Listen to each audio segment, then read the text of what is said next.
Hello friends, welcome to Indian Recipes Tamil. நம்ம இன்னைக்கு ரொம்ப டேஸ்டியான தீபாவளி முறுக்கு எப்படி பண்றதுன்னு பார்க்க போறோம். நான் இன்னைக்கு சொல்லியிருக்கிறது ட்ரெடிஷ்னலான மெத்தடு. இந்த மெத்தட்ல நீங்க முறுக்கு பண்ணும்போது நல்லா கிறிஸ்பியா ரொம்பவே டேஸ்டியாவும் இருக்கும். இது பண்றதும் ரொம்ப ஈஸி, பிகினர்ஸ் கூட ரொம்ப சுலபமா பண்ண முடியும். நம்ம சேனல்ல ஆல்ரெடி நிறைய முறுக்கு வெரைட்டிஸ் அப்லோட் பண்ணியிருக்கேன். அதோட லிங்க் எல்லாமே வீடியோக்கு கீழே இருக்க டிஸ்கிரிப்ஷன் பாக்ஸில் இருக்குது. வேணுன்றவங்க செக் பண்ணி பாருங்கள். இப்போ வாங்க வீடியோக்குள்ளே போகலாம். ஃபஸ்ட்டு இந்த ரெசிபி பண்ணுறதுக்கு ஒரு மிக்சிங் பவுலில் 1 கப் அளவு அரிசி எடுத்துக்கோங்க. நான் பச்சரிசி எடுத்திருக்கேன்.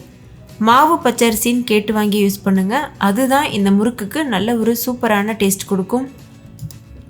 இப்போ இந்த அரிசியை 2-3 டைம் நல்லா வாஷ் பண்ணிக்கோங்க. இப்போது நல்லா வாஷ் பண்ணிவிட்டு அதில் தண்ணி நிரப்பி எடுத்துகிட்டு வந்திருக்கேன். இப்போ இதை மூடி போட்டு மூடிட்டு 2 மணி நேரம் இதை அப்படியே நல்லா ஊற வச்சிடலாம். இப்போ 2 மணி நேரம் ஆயிடுச்சு. அரிசி நல்லா ஊறியிருக்கு.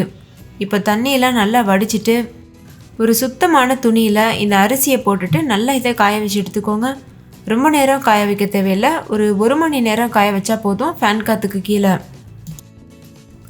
இப்போ 1 மணி நேரம் ஆயிடுச்சு. இது நல்லா காஞ்சிடுச்சு பாருங்கள். கொஞ்சம் கூட இதில் தண்ணி இல்லை, லேசாக இதில் ஈரப்பதம் இருக்குது. ஆனால் அது ஒரு ப்ராப்ளம் இல்லை நம்மளுக்கு. நம்ம இப்போ இதை ஒரு மிக்சி ஜாரில் சேர்த்துட்டு எந்த அளவுக்கு முடியுமோ அந்த அளவுக்கு நைஸாக அரைச்சிட்டு வந்துடணும். பாருங்கள், நல்லா நைஸாக இதை அரைச்சாச்சு.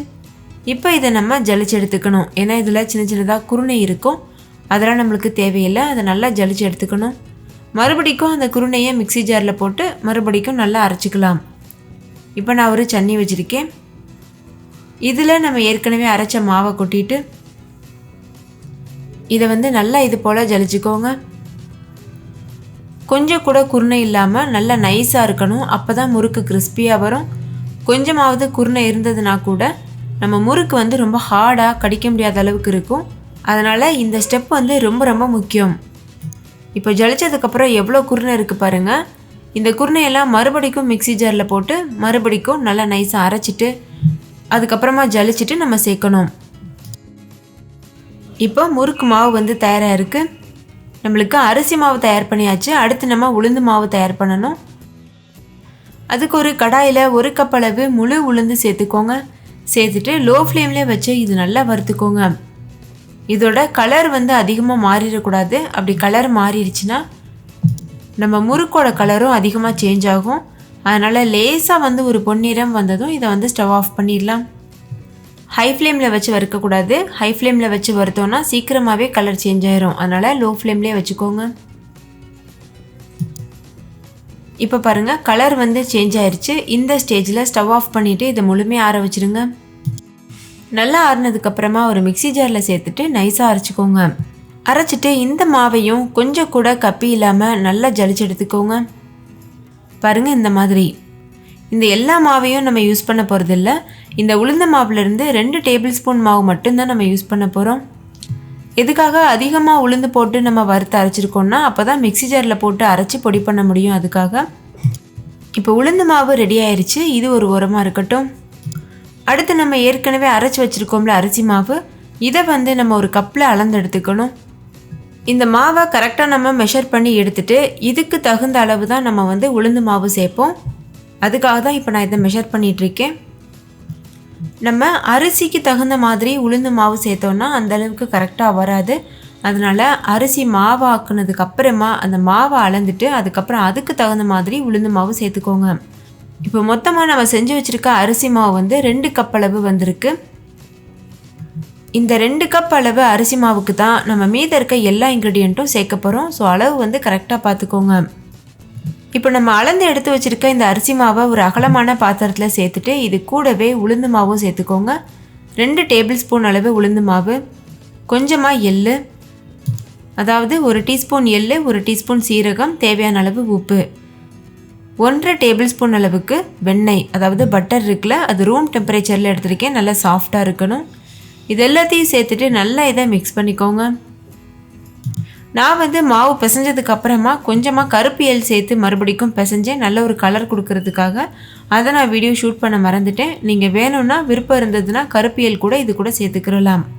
அது பார்க்குறதுக்கு நல்லா கலர்ஃபுல்லாக இருக்கும்.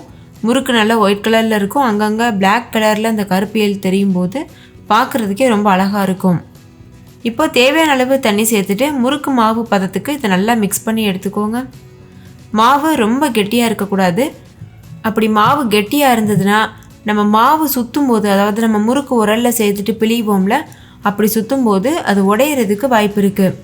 அதனால் கரெக்டான பக்குவத்தில் பிசைஞ்சு எடுத்துக்கோங்க. ரொம்ப டைட்டாகவும் இல்லாமல் ரொம்ப லூஸாகவும் இல்லாமல் கரெக்டான கன்சிஸ்டன்சியில் பிசைஞ்சு எடுத்திங்கன்னா முறுக்கு வந்து உடையாமல் கரெக்டான பக்குவத்தில் வரும். இப்போ முறுக்கு மாவு பிசைஞ்சு எடுத்தாச்சு. இது வந்து கரெக்டான கன்சிஸ்டன்சி. பாருங்கள், இந்த அளவு கன்சிஸ்டன்சியில் இருக்கணும். இப்போ இதை நம்ம முறுக்கு உரலில் வச்சு முறுக்கு பிழிய ஆரம்பிச்சிடலாம். நான் வந்து இன்றைக்கி தேன்குழல் முறுக்கு உரல் எடுத்திருக்கேன். இது உள்ள மாவை நிரப்பிட்டு நம்ம இப்போ புளிய ஆரம்பிச்சிடலாம். முறுக்கு உரலில் கொஞ்சமாக எண்ணெய் அப்ளை பண்ணிக்கோங்க, அப்போ ஒட்டாமல் ஈஸியாக வரும்.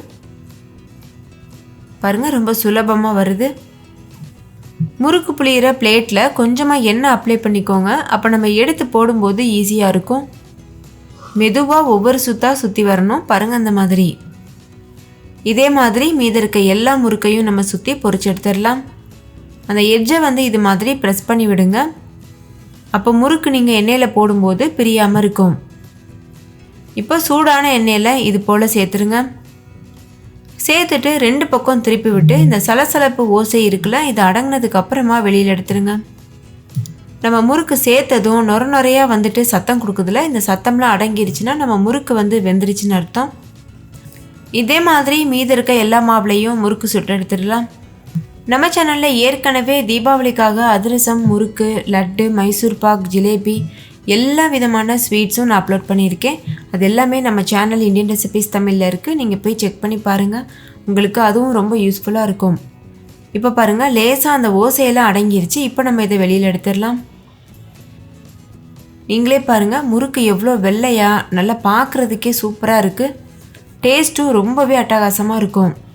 ஸோ ஃப்ரெண்ட்ஸ், கண்டிப்பாக நீங்களும் இந்த தீபாவளிக்கு வீட்டிலையே முறுக்கு ப்ரிப்பேர் பண்ணி சாப்பிட்டு பாருங்கள். ரொம்பவே சூப்பராக இருக்கும். வீட்டில் இருக்க எல்லாரும் என்ஜாய் பண்ணி சாப்பிடுவாங்க. நீங்களே பாருங்கள் எவ்வளோ கிறிஸ்பியாக சூப்பராக உடையுதுன்னு. வாவ், அவ்வளோ சூப்பராக இருக்குது. டேஸ்ட்டுமே ரொம்ப சூப்பராக இருந்துச்சு. ஸோ கண்டிப்பாக ட்ரை பண்ணி பாருங்கள்.